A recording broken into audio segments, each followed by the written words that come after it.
fact is that many of us, we're not as wealthy as a rich young ruler. We may not love money, but we love the things money buys.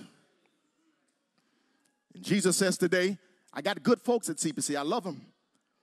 But I believe that someone is suffering from a bad case of separation anxiety. So how does Jesus deal with this? I'll share 3 points and I'll get out of your way today. I believe Jesus helps us overcome this by 3 ways that are embedded in a passage of Scripture today. I believe the first thing he does to help us overcome separation anxiety, he helps us see the futility of materialistic preoccupation. Now, folks, let's be honest.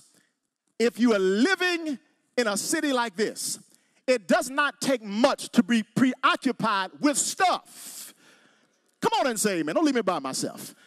I mean, it can happen. As a matter of fact, sometimes it's subtle. It doesn't even happen. Sometimes it just happens just in the grind of life.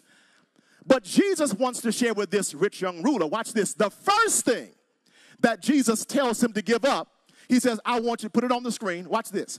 He says, if you want to be perfect, go sell your possessions.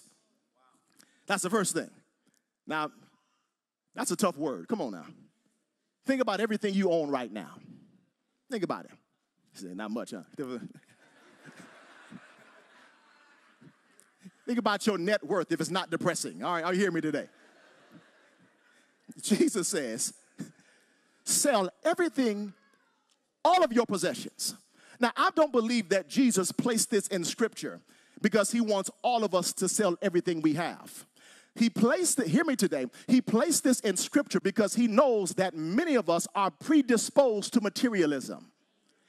And the reason that this is dangerous is because sometimes we don't even know it. So Jesus has to highlight moments in our lives where he's showing us, hey, you got a disease, it's called separation anxiety, and if you don't get over it, you could be like Lot's wife and like the rich young ruler. I'll never forget the first time the Lord revealed that thing to me. I visit New York City at least twice a year. I grew up in the country. I love the city. I'm sorry, we didn't have all that in the country. We went to bed with crickets, literally. So when I get to the city, man, it's just overwhelming. It's just the sights and sounds. You smell New York pizza, and you see people who are with their New York accents. I've noticed something about New Yorkers. It's like they're aggressive, but they're not angry. Are you with me? Am I saying that? Yeah. It's just funny to me. I watch folks argue for 10 minutes on the subway. Nobody throw a blow. Just arguing. Just soaking it up. So I walk out of the subway, and lo and behold, in Manhattan, I see this sky-rise condominium building that is now towering up. I'm interested because eventually my wife and I would like to buy a home. And so, we just like to see what's on the market. See what's out there. Are you hearing me today? So I'm watching, and as I watch the wealthy financiers move in and out, I could see myself just like George Jefferson moving on up to the east side. I could see myself here. I'm talking about being preoccupied with materialism.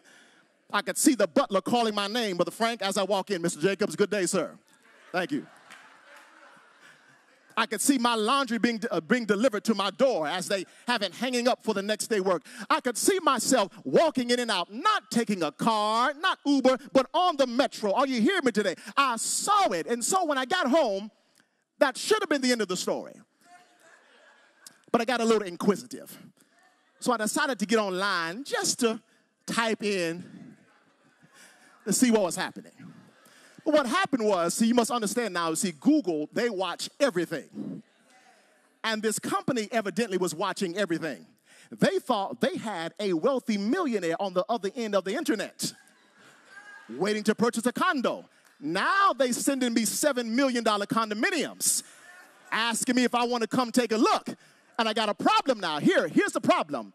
I should be looking at $400,000 condos in D.C., and not looking at $7 million condos in New York. And here's the issue. Now I have a problem because the townhomes that I should be excited about, I'm not excited about because I'm preoccupied about what I can't buy. Yeah. Now come on in. You see, the problem with being preoccupied is that the longer you're preoccupied with stuff, the less excited you should be about the home you should have. The less excited you are about the home you should be excited about. See, some of y'all think I'm talking about home on earth. No, I'm talking about a home where the streets are paved with gold. I'm talking about a home where there's no more sickness. Come on, y'all. I'm talking about a home where there is no more war. I'm talking about a home where there's no more shutdown. I'm talking about a home where there's no more chaos. And God says if you don't take your eyes off stuff, you're not going to be excited about your home. That's the problem with materialism. I am not against stuff, but the issue is, listen to me, as we come to the end of time, Satan will make it more and more difficult for Christians to detach.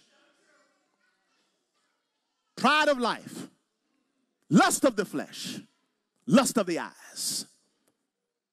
Jesus says, I'll help you overcome.